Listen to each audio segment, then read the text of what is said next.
Very good morning, students. How are you? I hope all of you will be fine.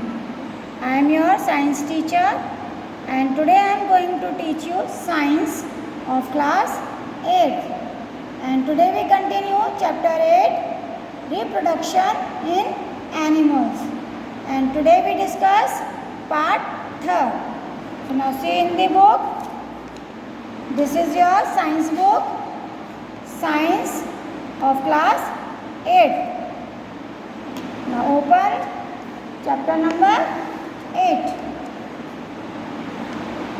See here, this is the chapter number 8, reproduction in animals. And part 3rd, we start from the page number 77. So now see, this is the page number 77. And today we start from here, oviparous and viviparous animals. Now let's start. Those animals which lay eggs like frog, hen, etc. are called oviparous animals. जो animals बच्चों अंडे देते हैं, अब जैसे अंडे कौन कौन देता है? फ्रॉग, हैन, डक, स्नेक. तो जो एनिमल अंडे देते हैं उन एनिमल्स को हम ओविपेरस एनिमल कहते हैं. The animals like cat, dog etcetera which give birth to young ones are called viviparous animals. और जो एनिमल्स बच्चों बेबीज़ को जन्म देते हैं, अंडे नहीं देते, बेबी को जन्म देते हैं, उन्हें कहते हैं विविपेरस एनिमल्स. अब ऐसे कौन कौन से हैं एनिमल्स हैं? जैसे अभी बताया मैंने आपको, डॉग, कैट, काउ, बफेलो, गोट, शीप, एलिफेंट, ह्यूमन बीइंग, इंसान भी. तो ये सभी क्या हैं? बच्चों को जन्म देते हैं, तो इन्हें कहते हैं viviparous animals. Now next is the process of fertilization. Fertilization का प्रोसेस किस तरह से होता है वो हम डिस्कस करेंगे. The first step in the process of reproduction is the fusion of a sperm and an ovum. देखो, रिप्रोडक्शन का जो फर्स्ट स्टेप होता है वो होता है स्पर्म और ओवम दोनों का मिलकर एक होना. स्पर्म क्या होते हैं बच्चों? स्पर्म जो मेल होते हैं, मेल की बॉडी से निकलते हैं, और जो ओवम है वो फीमेल की बॉडी से निकलता है. देखिए, बॉडी के अंदर ही होते हैं. जब मेल और फीमेल दोनों एक दूसरे से कांटेक्ट करते हैं तो मेल की बॉडी से जो स्पर्म्स निकलते हैं वो फीमेल की बॉडी में एंटर करते हैं, और फीमेल की बॉडी में जो ओवम है या एग कहते हैं उन्हें, वो उनकी बॉडी के अंदर निकलते हैं. और एग और स्पर्म जब ये दोनों एक साथ मिल जाते हैं तो एक साथ मिलकर एक हो जाते हैं, तो उसे कहते हैं fertilisation. When sperm comes in contact with an egg, one of the sperms may fuse with an egg. यानी कि जब स्पर्म्स हैं वो एग के साथ फ्यूज यानी मिक्स हो जाता है तो दोनों मिलकर एक बन जाते हैं. Such fusion of the egg and sperm is called the fertilization. तो इसे ही, इस प्रोसेस को ही हम फर्टिलाइजेशन कहते हैं. During fertilization, the nuclei of the sperm and the egg fuse to form a single nucleus. जब दोनों मिलकर एक हो जाते हैं बच्चों, तो जब दोनों अलग अलग होते हैं तो उनके दो न्यूक्लियस होते हैं, अलग अलग अपने अपने न्यूक्लियस होते हैं. जब वो दोनों एक हो जाते हैं तो दोनों के न्यूक्लियस मिलकर एक न्यूक्लियस बन जाता है. तो this result in the formation of a fertilized egg और जाइगोट. तो जब दोनों मिलकर एक बन जाते हैं, जो एक नया एग बना है उसे कहते हैं zygote. The process of fertilization is the meeting of an egg cell from the mother and a sperm from the father, and an individual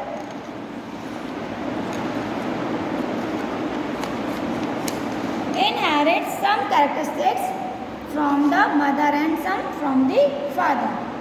तो बच्चों जो स्पर्म और एग दोनों फ्यूज़ होते हैं तो उनसे जो जाइगोट बनता है उसमें मदर और फादर दोनों के ही जो क्वालिटीज़ होती हैं, यानी कि जो दोनों के गुण होते हैं वो उस जाइगोट में आने लगते हैं। अब देखिए यहाँ पे ये आपको पिक्चर्स दिखाई दे रही है, देखो ये आपको ये कुछ थ्रेड सा दिखाई दे रहा है, ये है स्पर्म, ये वन स्पर्म है। इसी तरह से बहुत सारे स्पर्म्स मेल की बॉडी से निकलते हैं। तो ये हेड है और ये टेल है, तो ये स्पर्म है और ये है एग। तो जब ये स्पर्म इस एग के साथ मिक्स हो जाता है तो मिक्स होकर फिर इसका न्यूक्लियस और ये इसका न्यूक्लियस, ये दो न्यूक्लियस हैं, ये दोनों मिलते हुए दिखाई दे रहे हैं। तो मिलकर फिर ये एक न्यूक्लियस बनता है। तो ये जो बना हुआ है ये दोनों मिलकर एक हो गए। अब अलग अलग नहीं है, अब ये हो गए दोनों मिलकर एक, तो इसे कहते हैं जाइगोट। फिर बच्चों इस जाइगोट का डेवलपमेंट होता है, धीरे धीरे ये जाइगोट डेवलप होकर एक बेबी का रूप ले लेता है, जो फिर जब ये जाइगोट डेवलप हो जाता है, पूरा मैच्योर हो जाता है, यानी कि बेबी में डेवलप हो जाता है, तब जो मदर है वो बेबी को जन्म देती हैं। तो fertilization which takes place inside the female body, और ये जो बच्चों फर्टिलाइजेशन होता है यानी कि स्पर्म और एग ये दोनों मिलते हैं तो ये फीमेल की बॉडी के अंदर ही फ्यूज़ होते हैं, यानी कि जो फर्टिलाइजेशन है वो फीमेल की बॉडी के अंदर होता है, इसलिए हम इसे इंटरनल फर्टिलाइजेशन कहते हैं। क्योंकि बच्चों बेबी को जन्म कौन देता है, फीमेल ही देती हैं, तो उनका फर्टिलाइजेशन किसके अंदर होता है, फीमेल की बॉडी के अंदर, और वो बॉडी के अंदर होता है इसलिए उसे इंटरनल कहा जाता है, जिसे हम देख नहीं सकते। तो internal fertilization occurs in many animals, तो इस तरह से इंटरनल फर्टिलाइजेशन जो है वो और भी कई जानवरों के अंदर होता है। ऐसे जो भी बेबी को जन्म देते हैं उन सभी की फीमेल बॉडी के अंदर इंटरनल फर्टिलाइजेशन ही होता है। तो human, dogs, cats and cow etcetera. So now development of embryo. Fertilization result in the formation of zygote, which begins to develop into an embryo. The zygote divides repeatedly to give rise to a ball of cells. The cells then begin to form groups that develops into different tissues and organs of the body. तो देखो इस तरह से ये zygote है, ये cell में divide होगा, फिर धीरे धीरे सेल से टिश्यू बनेंगे, टिश्यू से ऑर्गन बनेंगे, फिर ऑर्गन से बॉडी बनेगी, फिर बॉडी सिस्टम बनेगा। इस तरह से धीरे धीरे जो ये जाइगोट है वो एम्ब्रायो में डेवलप होगा और एम्ब्रायो से बेबी डेवलप होगा। तो इस तरह से देखिए फिर ये इस तरह से बेबी डेवलप हो जाता है और पूरा मैच्योर होने के बाद जो फीमेल मदर होती हैं वो बेबी को जन्म देती हैं। तो ये देखिए ये है यूट्रस, जहाँ पे ये बेबी होता है उस ऑर्गन को कहते हैं यूट्रस।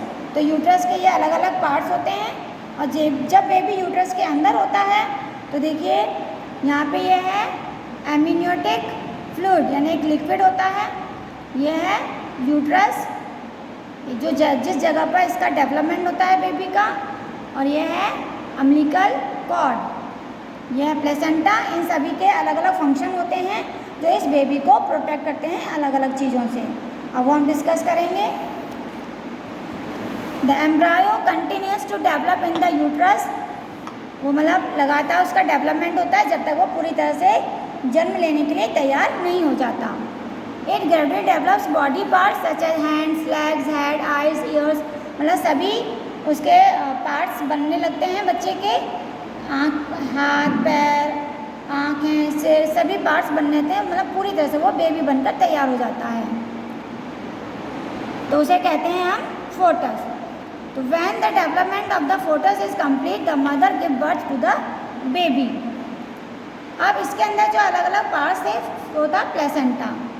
प्लेसेंटा देखिए ये होता है, ये बेबी है तो इसके यहाँ पे ये जो पार्ट दिखाई दे रहा है ये है प्लेसेंटा। अब ये क्यों होता है, ये क्या प्रोटेक्ट करता है, ये एक डिस्क लाइक स्ट्रक्चर होता है जो कि जो बेबी है उसको यूट्रस की जो वॉल है उसको उसके मतलब अटैच में रखता है और उसकी सेफ्टी करता है। फिर है एमनियोटिक फ्लूइड यानी कि एक लिक्विड होता है यूट्रस के अंदर। Then protect the foetus, host baby की मतलब बेबी को प्रोटेक्ट करता है against the mechanical shock and temperature changes. मतलब बाहर जो भी टेम्परेचर चेंज हो रहा है उससे या कोई भी शॉक लगता है तो उससे उसको प्रोटेक्ट करता है, यानी टेम्परेचर को बढ़ने नहीं देता।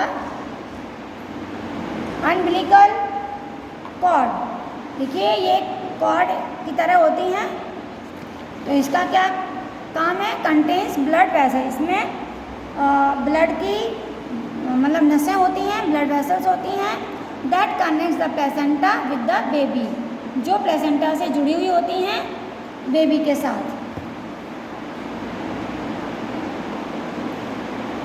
तो आज हम बच्चे यहीं तक करेंगे, आगे का हम नेक्स्ट पार्ट में करेंगे। तो ये आप रीड कर लीजिएगा और उसे थोड़ा और समझ लीजिएगा।